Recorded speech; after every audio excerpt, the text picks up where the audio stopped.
And as the violence continues, for many evacuated families, this week is more painful than most. That's because the new Israeli school year has begun.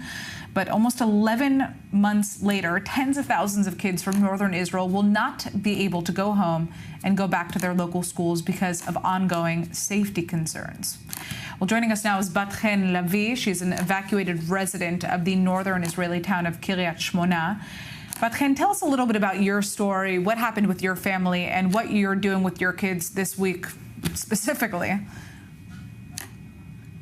Good evening, everyone. I'll start with this week. We're mostly trying to digest all the things we had to go through until now and what we're going to do with our lives in general. But if we're speaking about education and school and community and confusing, so yesterday it was the first day of the year, and I think it was the highlight of the hard times that we understood that we are going through.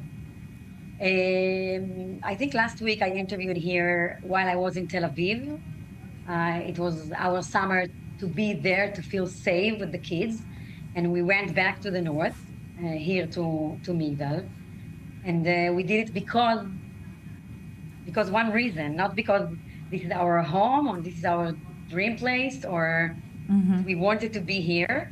Basically, we want to be in our homes, but we came back here because last year when the war started, actually 3 months after the war started, the city of Kiryat Shmona started a school here to evacuate children, and my children went to this school. Right. With all the mess and with all the things we're experiencing, we decided that we have to give our children one thing that has a solid ground and something that, give them security in their feeling, and it's their friends. So we came back here to the north, and I sent my kids to the school that we had the party last year. Right. This is what we do these days. I mean, what is the message that you want to send to the Israeli government at this point, and also just to the world in general about the situation that your family is going through and tens of thousands of other Israeli families are going through who live in the north of Israel? The message is that it's taking very, very long time, and nothing seems to be happening in this year. And when you look back, it looks like, okay, we went out of our homes at October 8th because we understood that something is going to happen on the Lebanon border. And it feels like today, when I'm sitting here with you, it feels like the time stand by and nothing serious happened, nothing that promote us towards our target to go back home, to be in the place with the community and the people we know, with the family. So my message basically is, we are here and we need you to tell us where all this is going.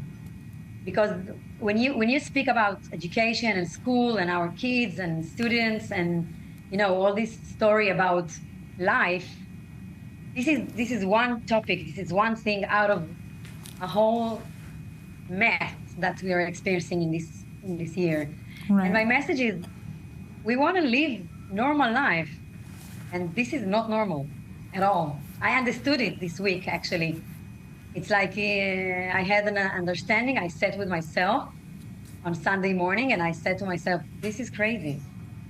And I think I'm a strong person. I can deal with things that come words and things that I didn't plan. And by the way, part of my job as a mother is to pass it on to my children, that no matter what's happening, we're going to be strong and we're going to go through this. But I had this one moment that I felt like this is crazy. Yeah, I mean, well, it is a crazy situation to think that you were evacuated from your homes on October 8th, and it's almost a year since then, and there's really no clear picture as to when you're going to be able to go home. Obviously, we know a lot of families from the north are now considering not even returning once the situation becomes more or less normal. But Bat Hen, I'd like to thank you so much just for joining us and giving us your perspective, and good luck with the new school year, even if it's not back in your actual hometown. Hopefully the kids are going to enjoy school where they're attending it right now. Can I send a message to all the wonderful kids from Kiryat Shmona and from the north to stay strong and to know that nothing All is right. permanent. Everything is temporary, and we can go through this together.